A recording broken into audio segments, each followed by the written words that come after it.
Hello friends, आप लोग देख रहे हैं YouTube channel mathematics education centre. आज हम लोग new exercise 3.4 elementary transformation start करने वाले हैं। इससे पहले मैं स्टार्ट करूं, आपको मैं ये बता दूं, इस चैप्टर्स को अच्छी तरीके से स्टडी करने के लिए हमारे पास लॉजिक होना चाहिए। अगर मेरा लॉजिक जितने ही अच्छा होगा, ये एक्सरसाइज उतनी ही ईजी तरीके से सॉल्व होगा। जिसके लिए मैं एक लॉजिकल ट्रिक बताऊंगा और उसको ध्यान में रखिएगा। हाँ, इस लॉजिकल ट्रिक के लिए आपको कोई ब्रिटेन नहीं मिलेगा, कोई वर्ड हम आपको नहीं लिखाएंगे, सिर्फ आपको कंसंट्रेट होकर के इसे थिंकिंग करना है। तो देखिए, हम स्टार्ट करते हैं। सबसे पहले हम लोग ये डिसाइड करें, जो मैट्रिक्स है ये ए मैट्रिक्स, इसका जो हमें क्या फाइंड करना है, इन्वर्स जो फाइंड करना है उसे हम किस प्रोसेस से बनाएं, रो मेथड या कॉलम मेथड से। क्योंकि हमने जब एलिमेंट्री ऑफ ट्रांसफॉर्मेशन पढ़ रहे थे तो उस मेथड से यूज करते हुए इन्वर्स फाइंड करने के लिए हमारे पास दो मेथड था, टू मेथड हमारे पास था। एक ये था कि जो आप रो मेथड से करने के लिए जा रहे हो या फिर कॉलम मेथड से, तो उस दोनों मेथड से हमें किसी एक को डिसाइड करना है, ठीक है। बट रूल एक ही जैसा फॉलो होगा। तो हम यहाँ पर रूल ये डिसाइड करते हैं, रो मेथड से हमें चलना है। तो रो मेथड से चलने के लिए पहले हम ये बता दें, अगर हमारे पास ए मैट्रिक्स है और इसे हम ऐसे लिखकर दिखा देते थे, तो इस मेथड का यूज हम किसके लिए करते थे, तो सिर्फ रो मेथड से। और इस तरीके से आप लिखते थे तो आप बोलते थे ये मेरा कॉलम मेथड है, कॉलम मेथड का है। तो बात समझ में आया। तो चलिए, सबसे पहले हम ये लिखेंगे यहां पर, we may be written as, चलिए, तो A is equal to I into A. इस मेथड का यूज देखते ही, अब यहाँ पर हमें ये नहीं लिखना है जो रो मेथड से हम यूज कर रहे हैं, नहीं, ये सब नहीं लिखना है, सिर्फ हमें इंडिकेट करके दिखाना है। ओके, अब जैसे ही ये हम लिख करके दिखा दिया, तो अब आपको टोटल ऑपरेशन किस में करना है, तो रो में करना है। तो चलिए, तो ए डेट इज, ये मेरे पास कितना 1 - 1 2 3। ओके, अब ये 2x2 ऑर्डर का मैट्रिक्स है, तो आइडेंटिटी भी इसका 2x2 ऑर्डर का ही होना चाहिए। ओके, देखिए, क्वेश्चन जो हम सॉल्व कर रहे हैं इसके लिए किसी भी प्रकार की थ्योरी की जरूरत नहीं है, ओनली फॉर लॉजिक होना चाहिए। जिस स्टूडेंट का जितना अच्छा लॉजिक होता है, इस एक्सरसाइज को वो उतने ही अच्छे तरीके से सॉल्व करते हैं। अब थोड़ा सा एक ट्रिक पहला ये है, आप जिस ऑपरेशन का यूज इस मैट्रिक्स के साथ करना है उसी ही ये भी करना। तो आखिर हमें करना क्या है इसमें, वो ध्यान दीजिए। इस मैट्रिक्स यानी ये ए मैट्रिक्स को आपको क्या बनाना है, तो आई बनाना है। आई का मतलब आइडेंटिटी बनाना है। यानी ये जो आपका मैट्रिक्स दिख रहा है, ये मैट्रिक्स, इस मैट्रिक्स की जो एलिमेंट है, वो इस एलिमेंट को हम इस प्रोसेस में यानी इस मैट्रिक्स के फॉर्म में लाना चाहते हैं। यानी इस एलिमेंट को ऐसा बनाना है। ध्यान देना, इस मैट्रिक्स को हम ऐसे बनाएंगे, इस मैट्रिक्स का जैसा, यानी ये मेरा आई मैट्रिक्स होता है। ओके, तो चलिए, पहला कंडीशन आई का ये था कि ये जो पोजीशन है वो क्या होना चाहिए, तो 1 होना चाहिए। क्या आपका जो ये मैट्रिक्स आपके पास जो सामने में जो दिख रहा है, इस पोजीशन पर 1 है पहले से, तो इसीलिए हमें फर्स्ट रो, ये फर्स्ट रो है ना, तो R1 का हम ऑपरेशन नहीं करेंगे।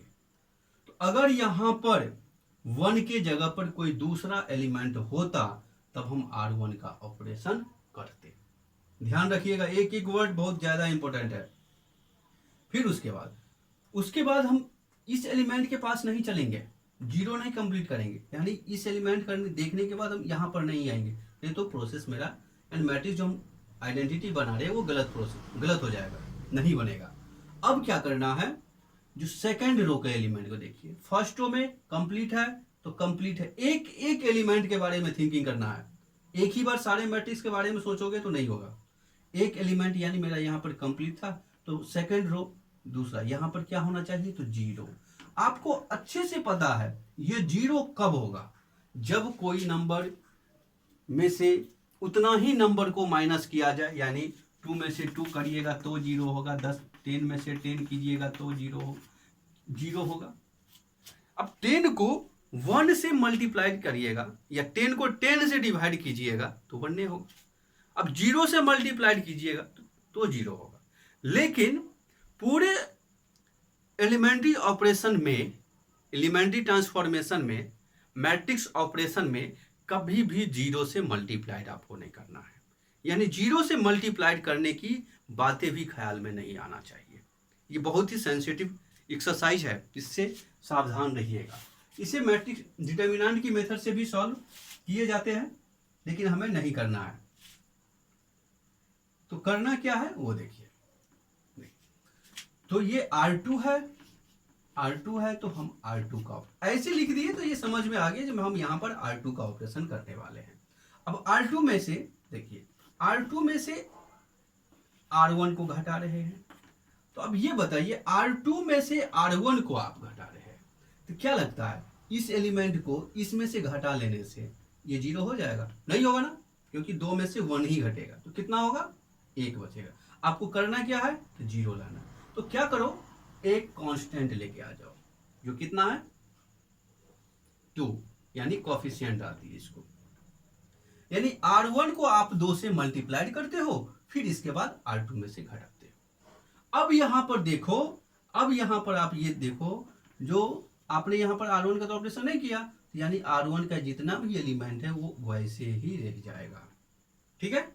अब सेकंड R2 का ऑपरेशन किए तो चेंजिंग तो R2 में ही होगा ना, तो इसको आप कितना से मल्टीप्लाई किए, R1 है तो R1 को हम 2 से कहते, ये कितना हो गया, 2 हो गया। अब यहाँ पे 2 मत लिख देना, 2 हो गया। ठीक, इस 2 को इस 2 में से घटाइएगा, क्या होगा, तो 0 होगा। ओके। अब इस -1 को कितना से मल्टीप्लाई करना है, तो 2 से। देखिए अब यहाँ पर हम थोड़ा सा रफ करके आपको सिखा देते हैं, बताने का कोशिश करते हैं। ये R2 कितना, तो 3 माइनस 2। अब R1 का एलिमेंट कितना, तो -2। अब ये टोटल कितना हो गया, माइनस माइनस प्लस 3 2 5, यहां पर 5 लिख लो। ऐसे बातें समझ में आया अच्छे तरीके से। चलो अब अगला प्रोसेस क्या है वो देखिए। इस मैट्रिक्स में जैसा जैसा वर्क हम इस मैट्रिक्स के साथ किए वैसा ही वर्क हमें इसमें भी करना है, यानी जैसे को तैसा। तो चलिए यहां पर देखते हैं। फर्स्ट रो का हम यहाँ पे कुछ नहीं किए तो यहाँ भी हम कुछ नहीं करेंगे। चलिए सेकंड रो में आइए। 0 को किससे मल्टीप्लाई किए थे, कुछ नहीं किए थे, यानी R2 में से R1 को, यानी क्या है यहाँ पर 0 -2 इंटू R1 कितना 1, तो माइनस, यानी 0 -2, ये -2 हो जाएगा। ओके। अब क्या करना है, तो 1 यानी 1 -2 गुने 0, 2 गुने 0, यानी ये 0, तो 1 - 0 1। देखिए सीख लीजिएगा तो ऐसा क्वेश्चन क्या, इससे भी बहुत बहुत बड़े हार्ड क्वेश्चंस को आप लोग सॉल्व कर सकते हैं। अगर हाँ कंफ्यूजन रह गया तो इससे इजी टाइप्स क्वेश्चंस भी आप नहीं सॉल्व कर सकते हैं। ठीक है। अब इसके बाद आपको क्या करना है, देखिए अब आपको क्या करना है वो थोड़ा सा सोच लीजिए। अब R2 का एक एलिमेंट यहां पर 0 हो गया, सेकेंड एलिमेंट नहीं हुआ है, तो थोड़ा सा यहां पर एक ट्विस्ट है।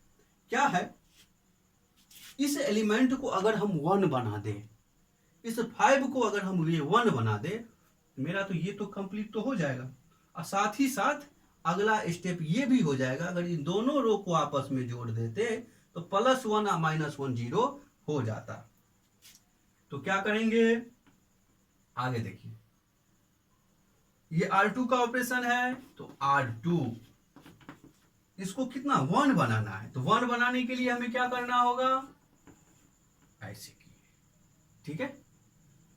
फिर यहां पर R2, अब देखिए R2 को मल्टीप्लाई कर रहे हैं ना, कितना से, तो 1/5 से, तो 1 - 1। अब इसको 1/5 से मल्टीप्लाई कीजिएगा तो 0 होगा, इसको कीजिएगा तो ये 1 हो जाएगा। इस साइड 1 0, -2 को कितना से कर रहे हो, इतना होगा, और यहां पर 1/5 होगा, इनटू में क्या है तो a है। ध्यान देना, सीखने वाली बात है। अब क्या करो, इससे आपको 0 बनाना है। तो क्या अगर इस दोनों को आप जोड़ दीजिएगा तो क्या होगा, R1 का ऑपरेशन करना होगा यहाँ पे, R1 प्लस R2 कितना, तो 1 प्लस 0 1, -1 आप प्लस 1 0 0 1 कंप्लीट। अब देखो यही का इसको इसमें जोड़ रहे हो, यानी ऐड कर रहे हो, तो 1 - 2/5 कितना, 1 - 2/5 कितना, तो ये 5 - 2/5 3/2 कितना हो गया, ये 3/2 यहाँ पर। अब इसमें से इसे भी जोड़ना है, ऐड करना है ना, ये 1/5 यहाँ पर आपका 2/5 मिलेगा, ये यहाँ पर 1/5। इतनी बातें समझ में आया, समझ में आया।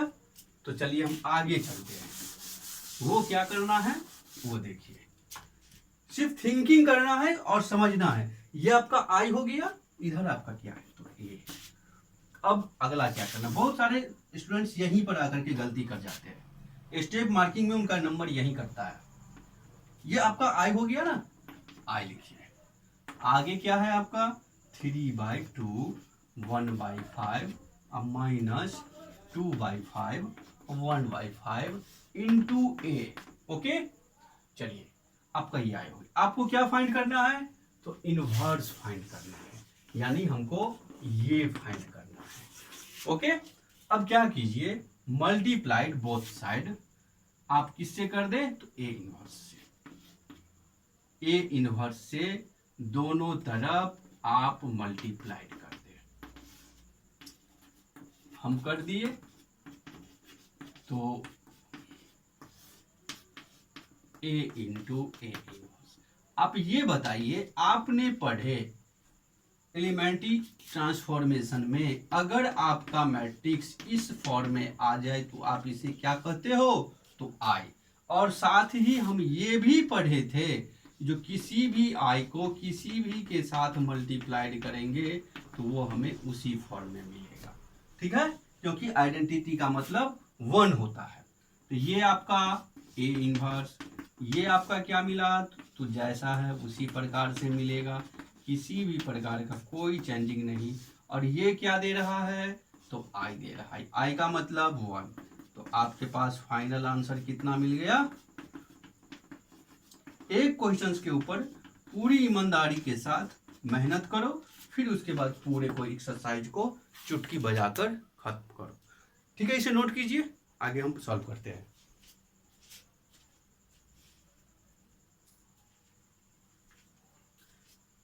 चलिए फ्रेंड्स, आगे क्वेश्चन नंबर 2 करते हैं।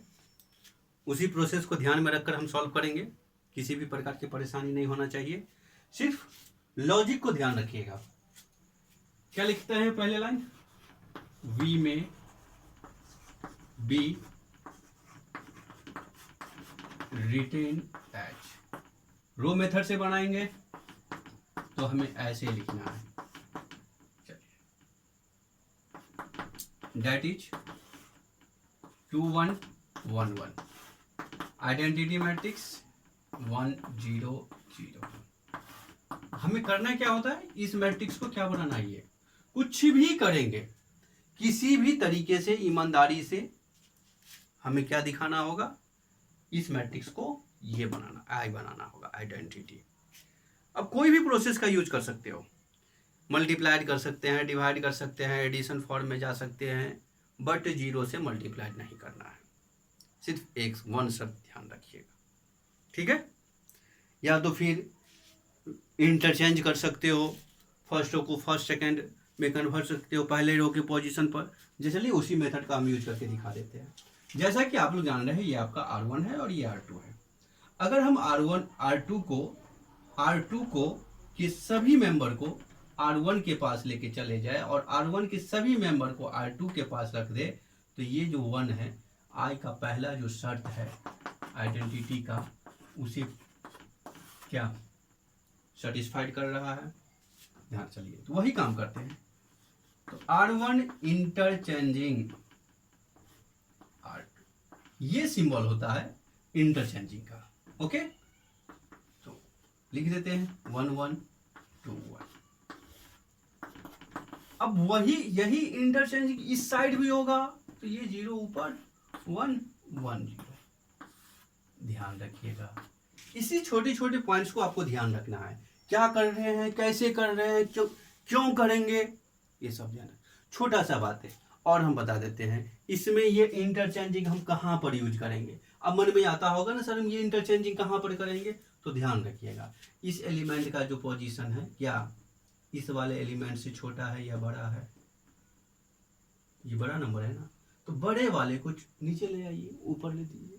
तो यानी जरूरत जिस तरीका से होगा हम यूज कर सकते हैं। कभी कभी ये होता है ना, जब बड़े में से छोटा को अगर माइनस भी कर देते तो हो जाता, क्योंकि इसी मैट्रिक्स के में हम ऐसे भी कर सकते थे ना। यहाँ पर लिख देता हूँ जो R1 माइनस R2, हाँ तो ये भी पॉसिबल है, बहुत ही अच्छा, ये भी एक ऑपरेशन है, ठीक है। तो इसका भी हम यूज कर सकते हैं। तो चलिए अगला क्या करेंगे हम, इससे हमको 0 बनाना है। तो क्या बनाना है, तो 0 बनाना है। तो 2 को हम 0 कैसे बनाते हैं, तो भैया R2 का ऑपरेशन है ना, तो R2 माइनस 2 R1, इससे पहले भी पिछले वाले क्वेश्चंस में इसी ऑपरेशन का यूज किए। तो ये एलिमेंट तो मेरा 0 हो जाएगा, 1 1 ऐसे, ये 0। अब 1 माइनस 2 होगा ना ये, तो -1 इस साइड, इसमें से इसको घटाना है। लेकिन R2 को किससे मल्टीप्लाई कर रहे हो, R1 को 2 से, यानी इसको 2 से गुना कर दो और फिर इसमें से घटाओ। तो ये लाइन तो मेरा ऐसे ही रहेगा, ये 0, इसको 2 से गुना करना है और इसमें से घटाना है, इधर आपका A। अब थोड़ा सा इसे क्या करना, R2 का एलिमेंट है ना, इसे -1 से मल्टीप्लाइड कर दो, पॉजिटिव हो जाएगा, 1 0 सॉरी 1 0 1। और आप सोच रहे होंगे इस पूरे एक्सरसाइज में हमें किन बातों को ध्यान में रखना है, तो वो भी मैं बताने के लिए जा रहा हूं। आपको पूरी एक्सरसाइज में एक एक स्टेप के बाद ये ध्यान में रखना है, जो कहीं आप जिस मैट्रिक्स की एलिमेंट की फुल ऑफ कंडीशन कंप्लीट कर लिए, तो क्या वो अल्टरनेट यानी चेंज तो नहीं हो जाएगा, तो ये कभी भी चेंज नहीं होना चाहिए। जो कंडीशन हमने एक बार तैयार कर लिया, उस कंडीशन के ऊपर किसी भी प्रकार का कोई साइड इफेक्ट ना हो, यानी वो एलिमेंट गड़बड़ ना हो जाए। जैसे कि यहाँ पर 1 होना चाहिए, तो 1 कंप्लीट हो गया है। अब ये 1 कोई दूसरा ना बने, 1 है तो 1 ही होगा। अब क्या करेंगे हम, यहाँ पर इस एलिमेंट को 0 बनाएंगे, 0। तो इसके लिए R1 का ऑपरेशन होना चाहिए, तो R1 में से R2 को घटा दो, जो मिलेगा वो आपका फाइनल आंसर होगा। R1 में से R2 घटा दो, तो 0 में से 0 गया 0।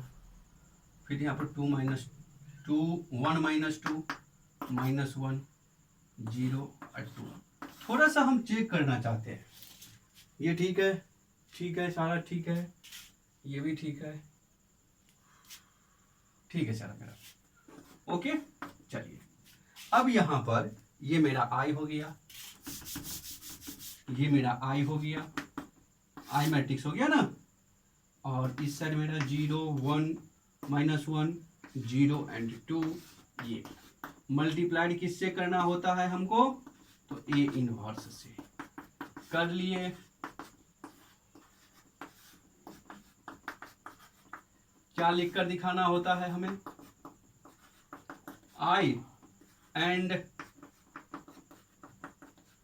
A इनवर्स होगा।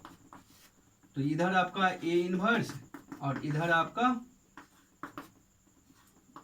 शायद नीचा नहीं दिखेगा आप लोगों को इसके नीचे, तो यहां लिख देता हूं A इनवर्स का final answer 0 -1 and 0 2। Okay guys, बहुत अच्छे से समझ में आया। अगला क्वेश्चन भी हमें इसी मेथड से सॉल्व करना है, और भी अच्छे अच्छे लॉजिक्स है जिसको हम आपको बताएंगे। सिर्फ एक एक बात को ध्यान में रखना है, क्वेश्चंस के ऊपर मेहनत करना है और ईमानदारी पूर्वक करना है। और हमें अगर लॉजिक याद होता ना, तो ये क्वेश्चंस बनाना बिल्कुल इजी हो जाता है। हाँ, एक और बात अपनी फायदे की हम नहीं है, आप ही लोगों के लिए है। इस एक्सरसाइज से वही स्टूडेंट्स अच्छे करके गए हैं जिनका लॉजिक अच्छा हो, जो लॉजिक मैं आपको बताने के लिए जा रहा हूँ। ठीक है, तो इस जितने भी लॉजिक आपने अभी तक सुने हैं इस एक्सरसाइज में, इस क्लास में, उसे आपको अपने दिमाग में रखना होगा और इस चीज़ को आप स्टार्टिंग पीरियड में मेहनत करना होगा, प्रैक्टिस करना होगा, जिसे आप प्रैक्टिस कीजिए। ये प्रैक्टिस शब्द सीखने की जो वर्ड है किसी बुक में नहीं मिलते हैं, किसी दुकान पे नहीं बिक रहा है, किसी टीचर के पास नहीं है जो पढ़ाई कैसे करना है। लॉजिक है, आप उसे मेहनत से अपनी बनाइए, अपनी टाइम टेबल खुद तैयार कीजिए। तो एक और बात इम्पोर्टेंट, अगर हमारा क्लास अच्छा लग रहा है तो हमारे चैनल को ज़रूर सब्सक्राइब कीजिए और अपने दोस्तों के साथ भी शेयर कीजिएगा, जिससे हम लोग का मोटिवेशन बढ़ता है और हौसला भी आता है, जिससे और अच्छे अच्छे क्लास देने का अंदर से जो कहते हैं वो बनता है, एनर्जी पावर मिलता है। तो ठीक है गाइज, हम लोग मिलेंगे अगले क्लास में। Okay, good bye.